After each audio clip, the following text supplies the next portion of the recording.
Hi എല്ലാവർക്കും നമ്മുടെ പുതിയൊരു വീഡിയോയിലേക്ക് സ്വാഗതം. അപ്പോൾ ഇന്ന് ഞാൻ വീണ്ടും ഒരു ഓണം സ്പെഷ്യൽ വീഡിയോ ആയിട്ടാണ് വന്നിരിക്കുന്നത്.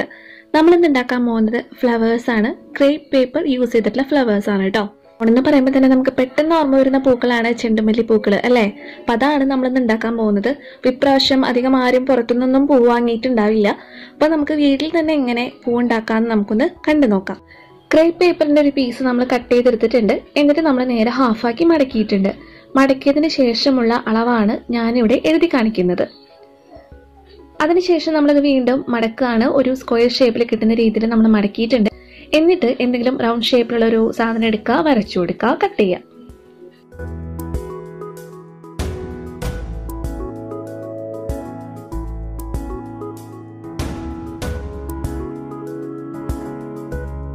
അങ്ങനെ നമ്മൾ കട്ട് ചെയ്തെടുത്തിട്ടുണ്ട്. ഇനി ഇതിന്റെ സെന്ററിലായിട്ട് നമുക്കൊന്ന് സ്റ്റാപ്ലർ ചെയ്ത് കൊടുക്കാം. അതിനുശേഷം ഇതിന്റെ എഡ്ജസിൽ ഇതേപോലെയാണ് കട്ട് ചെയ്യേണ്ടത് കേട്ടോ. അപ്പൊ നമുക്ക് എല്ലാതും ഇതേപോലെ കട്ട് ചെയ്തെടുക്കാം.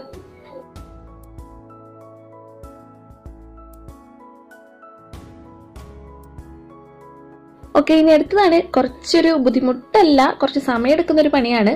എല്ലാതും ഓരോ ലെയർ ആയിട്ട് നമ്മൾ ഇതേപോലെ മുകളിലേക്ക് കയറ്റി വെക്കണം. അപ്പോൾ ഇതൊന്ന് ശ്രദ്ധിച്ച് ചെയ്യണം. കാരണം ക്രേപ്പ് പേപ്പർ ആയതുകൊണ്ട് തന്നെ പെട്ടെന്ന് കീറി പോകാനുള്ള ചാൻസ് ഉണ്ട് നമ്മൾ സ്പീഡിൽ ചെയ്ത് കഴിഞ്ഞാൽ. അപ്പോൾ പതുക്കെ ഒന്ന് ചെയ്തെടുത്താൽ മതി. ഇതിന് ഇത്തിരി സമയം വേണമെന്നേ ഉള്ളൂ, ബുദ്ധിമുട്ടൊന്നുമില്ല. ആദ്യത്തെ ഒരു ഫ്ലവർ മാത്രം ഉണ്ടാക്കുമ്പോഴാണ് നമുക്കൊരു ഇത്തിരി സമയം കൂടുതൽ തോന്നുള്ളൂ. പിന്നെ അങ്ങോട്ട് എളുപ്പത്തിൽ നമുക്ക് ചെയ്തെടുക്കാനായിട്ട് പറ്റും കേട്ടോ. അപ്പോൾ എല്ലാ ലെയറും ഇതേപോലെ ഒന്ന് കയറ്റി വെക്കുക. വീട്ടിലെല്ലാവരും കൂടി ഇരുന്ന് ചെയ്യുമ്പോൾ പെട്ടെന്ന് നമുക്ക് ഇഷ്ടം പോലെ ഫ്ലവേഴ്സ് ഉണ്ടാക്കി എടുക്കാനായിട്ട് പറ്റും. നമ്മൾ എല്ലാ ലെയേഴ്സും വിടർത്തി വെച്ചിട്ടുണ്ട്. അപ്പൊ നല്ല ഭംഗിയുള്ള ഒരു പൂ നമുക്ക് കിട്ടിയിട്ടുണ്ട് അല്ലേ. ഇനി ഇതിന്റെ ബാക്കിൽ വെക്കാനായിട്ട് 2 ഇലകളും കൂടി നമുക്ക് ഉണ്ടാക്കിയെടുത്ത് ഒട്ടിക്കാം. അപ്പോൾ ഇതേപോലെ ഒരു യെല്ലോ ഫ്ലവറും കൂടി നമുക്കൊന്ന് ഉണ്ടാക്കിയെടുക്കാം.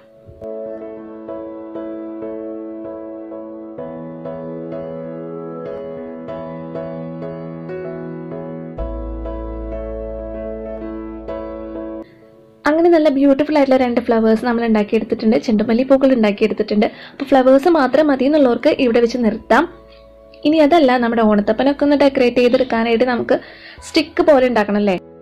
അപ്പം അതിനായിട്ട് ഞാൻ വേറൊരു ഗ്രീൻ കളർ പേപ്പർ എടുത്തിട്ടുണ്ട്. ഇതിന്റെ ഒരു ഭാഗം നമ്മളൊന്ന് കട്ട് ചെയ്തെടുക്കാം. അതിനുശേഷം നമുക്കൊന്ന് ചുരുട്ടിയെടുക്കാം. അപ്പൊ ഇത്രയും വണ്ണം കുറഞ്ഞ് ചുരുട്ടിയെടുക്കാൻ പറ്റുമോ അത്രയും വണ്ണം കുറവിലെടുക്കാം.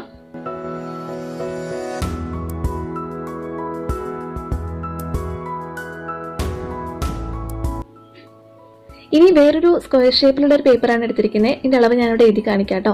അപ്പോൾ ഇത് നമ്മൾ ഫ്ലവർ ഒക്കെ ഉണ്ടാക്കാനായിട്ട് കട്ട് ചെയ്യില്ലേ, അതേപോലെ ഒന്ന് കട്ട് ചെയ്തെടുക്കാം. പിന്നെ ഇതിന്റെ ഈ ഒരു അറ്റത്ത് നമ്മളൊന്ന് കട്ട് ചെയ്യാട്ട് ഒരു ഹോള് കിട്ടാൻ വേണ്ടിയിട്ടാണ്. അങ്ങനെ അതും റെഡി ആയിട്ടുണ്ട്. ഇനി നമ്മുടെ തണ്ട് നമ്മൾ ഉണ്ടാക്കിയിട്ടുണ്ടല്ലോ, അതിന്റെ ഒരു ഭാഗം ഇതേപോലെ ഒന്ന് കട്ട് ചെയ്യാം. അതിനുശേഷം നമ്മുടെ പൂവും തണ്ടും എല്ലാം കൂടി കൂട്ടിച്ചേർത്ത് നമുക്കൊന്ന് ഒട്ടിച്ചെടുക്കാം.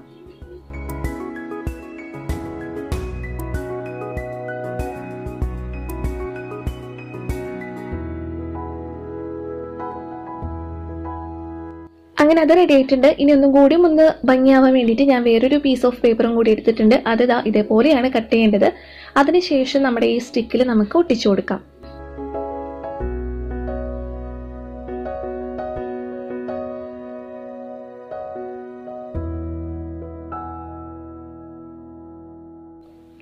അപ്പോൾ അറ്റത്ത് ഏറ്റവും മുകളിൽ കുറച്ച് ഗമ്മപ്ലയ, അതിനുശേഷം ഇതേപോലെ ചുറ്റിയെടുക്കുക. ഏറ്റവും താഴെയും കുറച്ച് ഗമ്മപ്ലയ, അത്രയേ ഉള്ളൂ. നന്നായി ടൈറ്റ് ചെയ്ത് ചുറ്റിയാൽ മതി കേട്ടോ, അഴിഞ്ഞു പോരുന്നില്ല.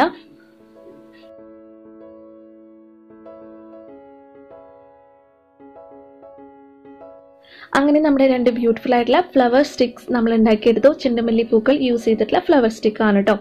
അപ്പോൾ നമ്മൾ ഓണത്തിന് ഓണത്തപ്പനെ വരവേൽക്കാനായിട്ട് ഡെക്കറേറ്റ് ചെയ്യാൻ യൂസ് ചെയ്യുന്നത് ഇതേപോലത്തെ ചെണ്ടുമല്ലി പൂക്കളാണ്. ചെണ്ടുമല്ലി പൂക്കൾ കൊണ്ട് സ്റ്റിക്ക് ഉണ്ടാക്കൂലേ നമ്മള്. അപ്പൊ ഇപ്രാവശ്യം ഫ്ലവർ വാങ്ങാൻ പറ്റാത്തവരുണ്ടെങ്കിൽ ഈ ഒരു മെത്തേഡ് ഒന്ന് പരീക്ഷിച്ച് നോക്കാം. വീട്ടിലെല്ലാവരും കൂടി ഇരുന്ന് ഒരുമിച്ചിരുന്ന് ചെയ്യുമ്പോൾ നല്ല രസമായിരിക്കും. ട്രൈ ചെയ്ത് നോക്കൂ കേട്ടോ. അപ്പോൾ എല്ലാവർക്കും എന്റെയും എൻ്റെ കുടുംബത്തിന്റെയും ഒക്കെ ഹൃദയം നിറഞ്ഞ ഓണാശംസകൾ നേരാണ്. അതോടൊപ്പം തന്നെ എല്ലാവരും സേഫായിട്ട് തന്നെ ഓണം ആഘോഷിക്കുക. അടുത്തൊരോണം എല്ലാവർക്കും ഒരുമിച്ച് നല്ലൊരു ഓണം ആഘോഷിക്കാൻ പറ്റട്ടെ എന്ന് നമുക്ക് പ്രാർത്ഥിക്കാം. നമുക്കെന്തായാലും ഇനി അടുത്തൊരു വീഡിയോ ആയിട്ട് കാണാം. അതുവരെ എല്ലാവർക്കും ബൈ ബൈ.